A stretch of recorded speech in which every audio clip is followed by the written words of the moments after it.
قال ابن أب واسمه محمد الله في كل الأمور أحمد مصليا على الرسول المنتقى وآله وصحبه ذوي التقى وبعد فالقصد بذا المنظوم تسيل منثور ابن آل الرومي لمن أراد حفظه وعسرا عليه أن يحفظ ما قد نثرا. بسم الله الرحمن الرحيم. إن الحمد لله نحمده ونستعينه ونستغفره ونعوذ بالله من شرور أنفسنا ومن سيئات أعمالنا من يهده الله فلا مضل له ومن يضلل فلا هادي له وأشهد أن لا إله إلا الله وحده لا شريك له وأشهد أن محمدا عبده ورسوله صلى الله عليه وعلى آله وصحبه ومن تبعه بإحسان إلى يوم الدين. أما بعد فالسلام عليكم ورحمة الله وبركاته. ود ወንድሞቼ እና እህቶቼ ኢንሻአላህ በዛሬ ክፍለ ጊዜያችን 8ኛ ክፍላችንን የምናይ ነው የሚሆነው። በባለፉት ትምህርቶቻችን ላይ እንግዲህ መግቢያ ሙልሐቱል ኢዕራብ መግቢያቸውን በማብራሪያም እንደዚሁም በኢዕራብ ያለውን አይተናል። አሁን ቀጥታ ወደ ርዕሱ ወይም ወደ ዓላማው ኪታቡ ወደ ተበጀለት ዓላማ ወደ ከላም እንገባለን ማለት ነው። በዛም መሰረት እንግዲህ የተወሰኑ ከሄድን በኋላ ወደ ኢዕራብ እንመለሳለን ማለት ነው። يقول المصنف رحمه الله: حد الكلام ما أفاد المستمع نحو سعى زيد وعمر متبع ونوعه الذي عليه يبنى اسم وفعل ثم حرف معنى ይላል። حد الكلام ከላም በመባል የሚታወቀው ነህዮች ዘንድ የሱ ዴፊኒሽኑ ወይም ማብራሪያው ማ ቃላት ነው። ቀውሉን ብሎ ይገልጸዋል። አፋደል ሙስተሚዓ የሚያዳምጠውን ሰውዬ ሙሉ መልእክት ያስጠቀመ ሙሉ መልእክት ያስተላለፈ እሱ ነው ከላም ብሎ ማለት። አረፍተ ነገር ሴንቴንስ የሚባለው ምሳሌ نحو سعى زيد زيد هيدا ያለውን ይመስል سعى زيد زيد هيدا ይሄው አረፍተ ነገር ነው። وعمر متبع عمر ደግሞ ተከታይ ነው ወይም عمر የተከተለው ሲሆን ሄደ። وعمر متبع የሚለውን ጁምላ ሙስተእነፍ ካደረግነው ሌላኛው አረፍተ ነገር ይሆናል ማለት ነው። ተግባባን? ኢዘን አረፍተ ነገር ብሎ ማለት ይሄ ይሆናል። ونوعه الذي አይነቶቹ يبنى عليه በእርሱ ላይ ونوعه الذي عليه يبنى الكلام አረፍተ ነገር የሚከናወንባቸው አይነቶቹ ክፍሎቹ اسمون አንደኛው ስም ይባላል። وفعل ሁለተኛው ደግሞ ፊዕል ይባላል። ثم حرف معنى ትርጉም ያለው ሐርፍ ነው። መልእክትን የሚያስተላልፍ ሐርፍ ነው ደግሞ ላይ ሶስት ናቸው ማለት ነው። እንግዲህ ሐዱል ከላሚ ወደሚለው ስንመለስ የከላም ሐድ ማለት ዴፊኒሽን ማብራሪያው ማለት ነው። ብዙ ጊዜ እንደማነሳው አንድን ነገር ስናስተዋውቅ በብዙ ነገር ማስተዋወቅ ይቻላል። አንደኛ በምሳሌ መግለጽ ይቻላል። ከላም አረፍተ ነገር ማለት ነው። طبعا فتح الكاف አረፍተ ነገርን በምሳሌ ላሳይህ ይችላል። አላሁ ረቡና ይሄው አላህ ጌታችን ነው አረፍተ ነገር ነው ይሆነ። ወሙሐመዱን ነቢዩና ሙሐመድ የኛ ነብይ ናቸው ሰለላሁ ዐለይሂ ወሰለም። طيب በምሳሌ አረፍተ ነገርን ገለጽኩ ማለት ነው። አንድ ማወቂያ። ሁለተኛ አንድ ነገር የምናውቅበት ነገር ምልክት ሊሆን ይችላል። ዓላመት የሚባል ነገር አለ ወደፊት ለምሳሌ ለስሞች፣ ለፊዕሎች፣ ለሐርፍ ምልክቶች እነዚህ ብሎ ያስቀምጣል። ሶስተኛው ሐድ የሚባለው ነው ዴፊኒሽን ወይም ደግሞ የአንድ ነገር ማብራሪያ በደንብ አድርጎ ማብራሪያ ታሪፍ ይሉታል፣ ሐድ ይሉታል። የተለያዩ ውስጡ ላይ ብዙ እይታዎች አሉት። መናጢቃ የሎጂክ ሰዎች ወይ መንጢቅ የሚባለው የእውቀት ክፍል ነው እሱን ብዙ ጊዜ የሚያጠናው እሱ ነው። ሐዱል ከላሚ ማለት የአረፍተ ነገር ዴፊኒሽኑ ማብራሪያው ማለት ነው።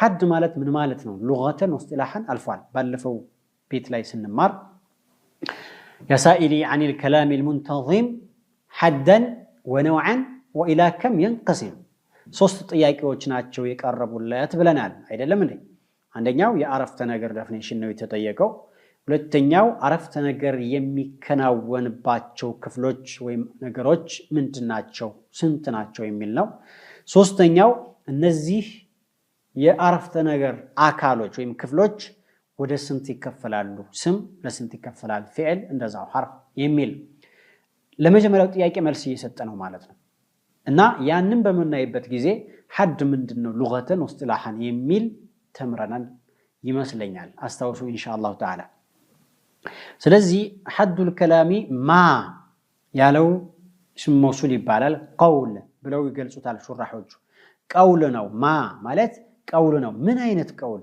አፋደል ሙስተሚዓ አዳማጩን ሙሉ መልእክት የሚያስተላልፍለት እንግዲህ አጀሩምያ ላይ እንደተማርነው ታስተውሳላችሁ ብዬ ተስፋ አደርጋለሁ ከላም ሲገለጽ ምንድነው ያለችው አልለፍዙ አለች እዚህ ጋር አልለፍዝ የሚለውን አላመጣውም አልሙረከቡ አለች አያችሁ አልሙፊዱ ቢልወضዕ አራት ነገሮችን አምታ አለች እሷ ዴፊኒሽኑ ላይ ወይም አረፍተ ነገርን ወይም ከላምን ስትገልጽ ማለት ነው እዚህ ጋር ግን ሐዱል ከላሚ ማ ቀውል ነው አለ ለፍዝ ከሚለው ቦታ ማ ነው ማ ደግሞ ቀውል ነች ለፍዝ ብንለውም ሊሆን ይችላል አፋደል ሙስተሚዕ አለ ሙረከብ የሚለውን ዘሎ አዳማጩን ሙሉ መልእክት የሚያስጠቅም ነው አለ ሙሉ መልእክት ማስተላለፍ የሚችል ነው አለ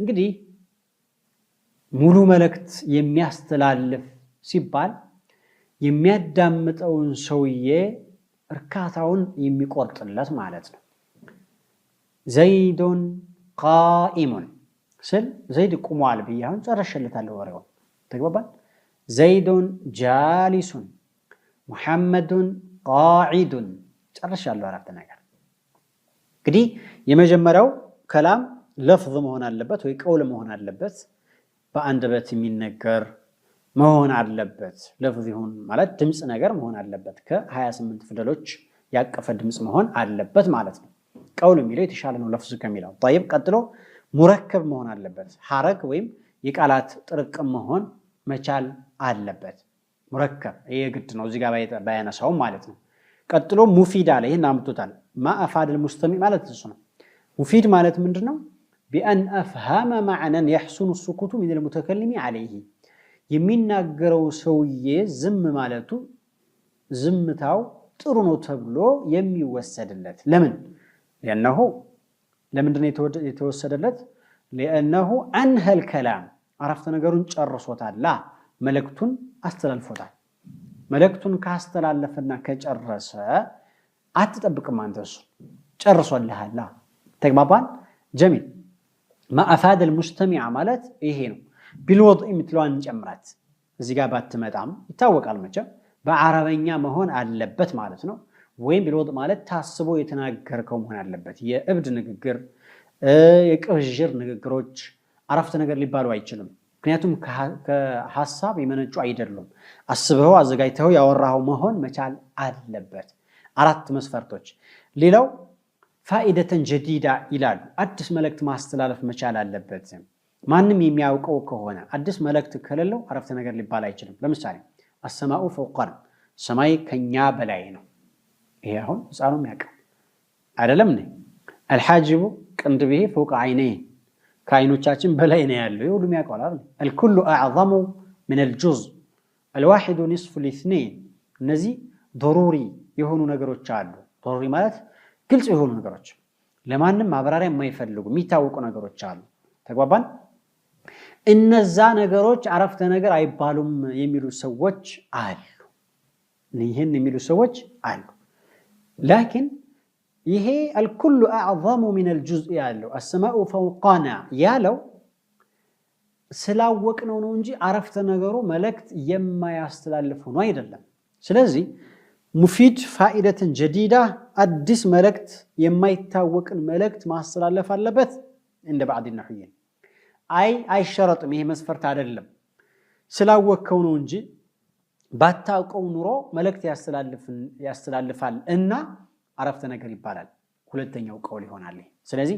ፋኢደተን ጀዲዳ የሚሸሩ ሰዎች አሉ ለማለት ነው ሌላው አምስት በሏ ስድስተኛ بالوضع ሐሳብ ብለን ተርጉመናል المقصود ማለት ነው ከሐሳብ የመነጨ ወይም አስበህ ያወራው የታሰበ የሆነ ማለት ነው ብለናል ባንኛው ትርጉም المقصود لذاته مثل ይጨምራል لذاته عرفت ነገሩ የታሰበ ይሄ مقصود لغيره ይባላል جملة حالية صلة الموصول نعت እነዚህ ነገሮች ጁምላ ሆነው ቢመጡ فعلنا فاعل ቢኖራቸው مبتدانا خبر ቢኖራቸው ምን ከውስጣቸው ግን عرفت ነገር አይባል ምክንያቱም نعت ገላጭ ነው ሌላ ለመግለጽ ነው የመጣው እሱ لذاته አይደለም የተፈለገው صلة الموصولም موصولን ለመግለጽ ነው የመጣው እንጂ እሱ لذاته አልተፈለገም ተግባባን ስለዚህ المقصود لذاته የሚያስገቡ ሰዎችም አሉ ይሄንንም መስፈርት ከቆጠር ነው ወደ 6 لفظ መሆን አለበት مركب መሆን አለበት مفيد መሆን አለበት فائدة فائدة جديدة መሆን አለበት بالوضع መሆን አለበት وضع ደግሞ لذاته መሆን አለበት وضع ማለት مقصود ማለት ነው ብለናል እንደውም አረበኛ የሚለው ለብቻ ከቆጠርነው ደግሞ ያኒ አማርኛ ሌሎች ቋንቋዎች ላይ ያለው ለማውጣት ማለት ነው ያ በራሳቸው ህግ አረፍተ ነገር ይባላል طبعا በነህው ህግና ደንብ ግን እንደማይባል ለማሳወቅ ነው ወደ 7 ሊሆን ይችላል ማለት ነው طيب ታዲያ ይሄ ሁሉ ዝብዝብ ይያለ ሙሰንፊው ልብ ብላችሁት ከሆነ መትን ላይ ምንድነው ያለው حد الكلام ما افاد ብሎ ዝም አለ خلاص ሌላውን በዝርዝር ሳያስገባው ቀር ለምንድን ነው ይሄን እንዲህ ይላሉ ስለ አንዷ ነው የሚያነሱልን ما افاد የሚለው መልእክት ያለው ማለት አይደል فهذا يستلزم المركب ما افاد ማለት مفيد ብሎ ማለት አዳማጩን ሌላ እንዳይጠብቅ የሚያደርግ ነው ብለናል አይደል ما يفهم السامع አዳማጩን ሰውዬ መልእክት የሚሰጠው بحيث يحسن السكوت من المتكلم عليه ብለናል ስለዚህ ما افاد ማለት ትርጉሙ ይሄ ከሆነ ሙረከብ ከውስጡ ገብቷል ማለት ነው لماذا ይሄንን ትርጉም ወይም ሙሉ መልእክት ማስተላለፍ አይችልም ሙረከብ ሳይሆን ገባችሁ ሙረከብ ሳይሆን ይሄ ማስተላለፍ አይችልም اذا المفيد يستلزم المركب مفيد يكون ያልነው ሙረከብን አስከድዶ ያመጣልናል لان الافاده بالمعنى الذي ذكرناه لا يوجد الا اذا كان مركبا مركب ሲሆን እንጂ ሙረከብ ሳልሆነ መገኘት አይችልም ስለዚህ ሙረከብ የሚለው በተዘዋዋሪ ማአፋደ ውስጥ ገብቷል ማለት ነው ይገባችሁ ነው ስለዚህ ማአፋደ ውስጥ ሙረከብ የሚለው አለ ማለት ነው ማ ቀውል ብለናል ስለ ለፍዝ ሉጫ ነው ማአፋደ ውስጥ ሙረከብ የሚለውም አለ ሙፊድ የሚለውም አለ በሌላ አነጋገር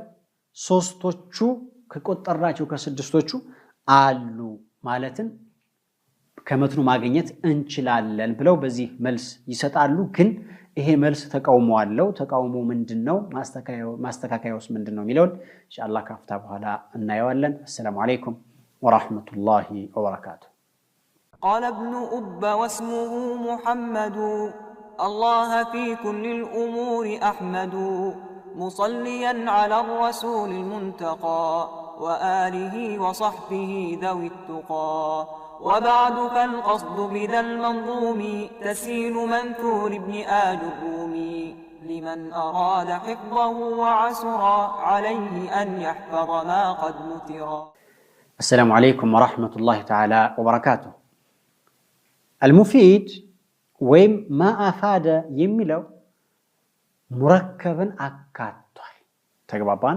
مركب كوستو على بلنا ይሄንን ግን ተቃውሞ ያደርጉታል ወይም ደግሞ اعتراض ይሉታል ምንድነው እሱ አንድ ነገር ሲገለጽ ሲብራራ ሙሉ አጅዛዎቹ ሙሉ መግለጫዎቹ መቀመጥ አለባቸው መግለጫ የተባለው ነገር እንዳለ መቀመጥ አለበት ተቆንጥሎ ተቆርጦ ወይም ግማሹን ጥሎ ከዚህ ውስጥ ይካተታል ተብሎ አይተውም دلالة الالتزام مهجورة في التعريف ይላሉ ማአፋደው ውስጥ ሙረከብ ይገባል ተብሎ ሙረከብ መተው የለበት መምጣት ነው ያለበት።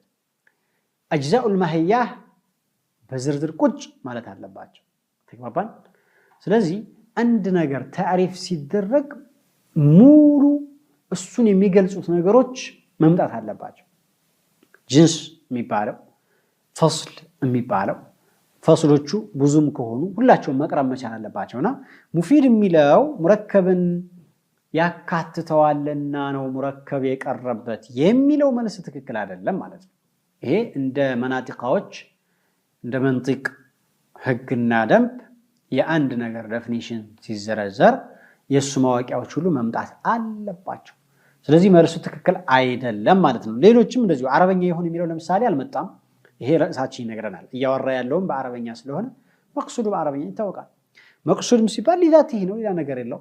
ስለዚህ ዋናው ነገር ከላም የሚባለው እነዛ 6 ወይም 7 ነገሮችን ያቀፈ መሆኑን ማስታወሱ ደግ ነው። ዋናው ነገር ይሄ ነው። ጀሚል ነሑ ሰዓ ዘይዱን ያለውን ይመስል አለ። አረፍተ ነገር ለሁለት ይከፈላል ማለቱ ነው። አንደኛው ጁምላ ፊዕልያ በመባል ይታወቃል። ጁምለትን ፊዕልያ ማለት ፊዕልና ፋዒል ቨርብና ሰብጀክት ግስና ስም ሁለታቸው በአንድ ላይ ሆነው አረፍተ ነገር ይሆናል። ሰዓ ፊዕል ማዲ ነው፣ ሄደ። ዘይዱን ፋዒል ወይም ባለቤት ይባላል። ቃመ ዘይዱን ይኸውልህ ኸለቀላሁ ሰማዋቲ ወልአርዳ ኸለቀላሁ ይኸው ኸለቀ ፊዕል ማዲ ነው፣ አላሁ ፋዒል ነው፣ ባለቤት ሰብጀክት ይባላል። አንድ አረፍተ ነገር በሉት ይሄን። ሁለተኛው ወዐምሩን ሙተቢዑን ጁምለቱል እስሚያ በመባል ይታወቃል። ጁምለቱል እስሚያ ብሎ ማለት ደግሞ ሙብተዳና ኸበር ዘይዱን ቃኢሙን አላሁ ኻሊቁ ኩሊ ሸይ አላሁ ኻሊቁ አላሁ ሙብተዳ ይባላል፣ ኻሊቁ ኸበር ይባላል። አላሁ ኑሩ አሰማዋቲ ወልአርድ አላሁ ኑሩ አሰማዋቲ ወልአርድ ይሄም ሙብተዳና ኸበር በመባል ይታወቃል። ኢዘን ጁምላ ወይም ከላም አረፍተ ነገር የሚባለው ሁለት ክፍሎች አሉት። ጁምላ ፊዕልያ፣ ጁምላ እስሚያ። ጁምላ ማለት አረፍተ ነገር ማለት ነው። ፊዕልያ ማለት የአረፍተ ነገሩ መነሻው ወይ መጀመሪያው ፊዕል ስለሆነ ነው። እስሚያ የተባለውም የአረፍተ ነገሩ መነሻው ስም ስለሆነ ነው።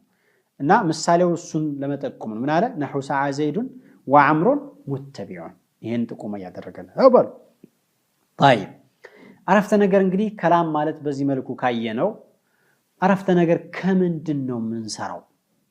አረፍተ ነገር የሚሰራው ከምንድን ነው? طبعا ይሄ ይታወቃል፣ ተቃል ነው አይደለም?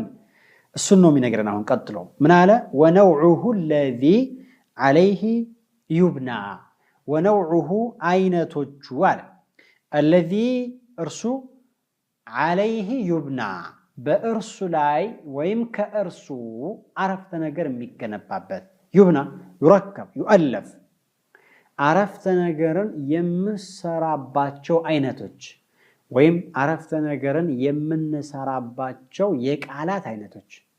አረፍተ ነገርን ስትሰራ የምትጠቀማቸው ቃላቶች ማለት ነው። አረፍተ ነገር እነሱን ተጠቅመህ ነው አረፍተ ነገር የምታወጣው። እርሱ እስሙን ስም ይባላል። ወነውዑሁ ይሄ ወደ ከላም ይመለሳል። ዓለይሂ ወደ ነውዕ ይመለሳል። ዩብና ሁወ ናኢበል ፋኢሉ ደግሞ ወደ ከላም ነው የሚመለሰው። ሲለቱን ጀረት ሊገይሪ ማ ሁወ ለሁ ይባላል። ወደ ኢዕራብ ስንመጣ ምናየው ይሆናል ኢንሻአላህ። ኢስሙን አንደኛ ስም ነው። ወፊዕሉን ሁለተኛው ፊዕል ነው። ثم حرف معنى ሶስተኛው ማዕና ያለው መልእክት ያለው ሐርፍ ነው ይላል። ምን ማለት ነው? የአረፍተ ነገር ክፍሎች 3 ናቸው። የከሊማ ብንለው የተሻለ ነው። ያው ቀጥታ እሱ ያስቀመጠውን መተርጎም ስላለብን ነው እንጂ የቃል አይነቶች 3 ናቸው። ትክክለኛው ትርጉም ይሄ ነው። የቃል አይነቶች 3 ናቸው። አንደኛ የቃል አይነት ስም የሚባል ቃል አለ። ሁለተኛው ፊዕል የሚባል ቃል አለ። ሶስተኛው ሐርፍ ትርጉም ያለው ሐርፍ የሚባል ቃል አለ። طيب እንግዲህ ምሳሌ እንመልከት። قد قامت الصلاة قد حرف ናት። قامت ቃመ ያለው ቨርብ ፊዕል ነው። ታኢቱ ታኡተኒስ ይባላል። አስላቱ ስም ነው። ስለዚህ የሐረፍተ ነገር አሁን ከስም ከፊዕል ከሐርፍ ነው የተሰራው ማለት ነው። ተግባባን? ሶስቶቹንም አንድ ቦታ ላይ አመጣናቸው ወይም አንድ አረፍተ ነገር ላይ አካተን አመጣናቸው ማለት ነው። ቀድ አፍላሐል ሙእሚኑን ቀድ ሐርፍ ነች። አፍላሐ ፊዕል ነው። አልሙእሚኑን ስም ናውን ነው። طيب ኢዘን ይህ አረፍተ ነገር ከምንድን ነው የሰራ ነው? ውስጡ ያሉት ምን ምን ናቸው? ስም አለ አልሙእሚኑን፣ ፊዕል አለ አፍላሐ፣ ሐርፍ አለ ቀድ የሚለው ማለት ነው። ተግባባን? ወነውዑሁ الذي عليه يبنى اسم وفعل ثم حرف معنى ማለት ይሄ ነው። እስሙን ስምን ብዙ ጊዜ ወደፊትም እዚህም በዝርዝርም ሲቀርብ በጥቅልም ሲቀርብ ብዙ ጊዜ ስምን ነው የሚያስቀድሙት። ቀጥለው ፊዕልን ያደርጋሉ፣ ቀጥለው ሐርፍን ያደርጋሉ። ብዙ ጊዜ ይሄ ነው። አንዳንዴ ሊገረባበጥም ይችላል። لماذا ይሄ ለምንድን ነው ሲባል ስም ሙስነድ ይሆናል፣ ሙስነድ ኢለይህ ይሆናል። ዘይዱን ቃኢሙን፣ አላሁ ኑሩ አሰማዋት ወልአርድ። አሁን እዚህ ጋር ስሙ ሙብተዳውም ስም ነው፣ ኸበሩም ስም ነው። አረፍተ ነገሩ ከሁለት ስሞች ነው የተሰራው ማለት ነው። ሙብተዳው ሙስነድ ኢለይህ ነው፣ ኸበሩ ደግሞ ሙስነድ ነው ማለት ነው። አላሁ ኻሊቁ ኩሊ ሸይ፣ አላሁ ሙስነድ ኢለይህ ነው፣ ኻሊቁ ሙስነድ ነው። በሌላ አነጋገር ስም ብቻውን ለአረፍተ ነገር መስሪያ መሆን ይችላል ማለት ነው። በቃ ከዚህ አንፃር ከፊዕልም ከሐርፍም ይበልጣል ማለት ነው። ስለዚህ መጀመሪያ መቀመጥ አለበት። ፊዕል ከሆነ ከብቻው ጠብዓን አረፍተ ነገር አይሰራም፣ ስም ጋር ነው፣ ሰብጀክት ወይ ባለቤት ጋር ነው ሊሰራ የሚችለው። ያኔ ደግሞ ፊዕሉ ሙስነድ ነው ሁሌ የሚሆነው፣ ሙስነድ ኢለይህ ሊሆን አይችልም። ሕክም ነው የሚሆነው ወይም እንደገላጭ ነው የምትጠቀመው። ለምሳሌ ኸለቀላሁ ይኸው ከፊዕልና ከስም የተሰራ ነው አይደለም እንዴ? ኸለቀ ሙስነድ ነው፣ ሙስነድ ኢለይህ መሆን አይችልም ፊዕል። አላሁ ባለቤት ነው፣ ፊዕል ባለቤት መሆን አይችልም በፍጹም። ስለዚህ አንድ ጎድሎበታል ማለት ነው። ከዚህ አንፃር ሁለተኛ ደረጃ ላይ ተቀመጠ። ሶስተኛው ሐርፍ ነው። ሐርፍን መጨረሻ ላይ ያደረገው ሐርፍ ከሁሉም በታች ነው። ላ የኩኑ ሙስነደን ወላ ሙስነድ ኢለይህ ፈሊዛሊከ መጨረሻ አስቀመጠው። መጨረሻ መሆኑ ብቻም ሳይሆን ثመን አስገባ። ثመ የዘገየ ወደኋላ በጣም የሚለውን ጥቆማ ታደርጋለች። ከዚህም ጋር የተያያዘ ነው። ሙጀረዱ ተርቲብ ይሄን መልእክት ስለማያስተላልፍ ነው። طيب እነዚህ ቃላቶች ባጭሩም ቢሆን መታየት አለባቸው። እስም ማለት هو مشتق من السمو وهو العلو ከፍታ ማለት ነው። እዚህ ጋር ግን የተፈለገው كلمة دلت على معنى بنفسها ولم تقترن بزمان أو ولم تقترن بأحد الأزمنة الثلاثة وضعا. واضح؟ يعني هنا أجر ما بدم تكتاتلات جوال بيصبر له بدم تقل جوال زام. وفعل فعل مالت من جنو هو الحدث كستت مالتنا عندك عنقا مالتنا الزيقا قني تفلقوا كلمة دلت على معنى بنفسها واقترنت بأحد الأزمنة الثلاثة وضعا. إيه حرف بمالت دمو لغة هو الطرف شاف مالتنا يعني عندنا قبل طرف مالتنا. ومنه قول ربنا جل جلاله ومن الناس من يعبد الله على حرف أي على طرف وجانب من الدين تبلو يكلسال زيقا قني تفلقوا هون حرف بمالت كلمة دلت على معنى بغيرها. إيه دهني من دنو يعني ما برارياتشون جميل. سم فعل حرف እንግዲህ ለከላም ክፍሎች ናቸው ከተባለ ስምን ከፊዕል በምንድን ነው የምንለየው? ፊዕልንም ከስም እንደዛው حرفም ጋር እንደዛው በምንድን ነው የምንለያቸው አንዱን ከአንዱ የሚል ጥያቄ ቢነሳ ያንን ጥያቄ መልስ ይሰጠናል ኢንሻአላህ ተዓላ። قال فالاسم ما يدخله من والى او كان مجرورا بحتى وعلى. فالاسم ስም ብሎ ማለት ማ የድኹሉሁ ሚን ያለችዋ ቃል የምትገባበት ነው። ወኢላ ያለችዋም እንደዛው። አው ካነ መጅሩራን ቢሐታ ወይም በሐታ የተጀረረ ሐርፍ ጀር ነች እሷ ከስር ያመጣችበት። ወዓላ ባለችውም እንደዚሁ የተጀረረ ይለናል። ይህ ቤት የሚጠቁመው ምልክቶቹ ምንድናቸው? ከፊዕልና ከሐርፍ የምንለይበት መንገድ ምንድነው የሚለውን ነው።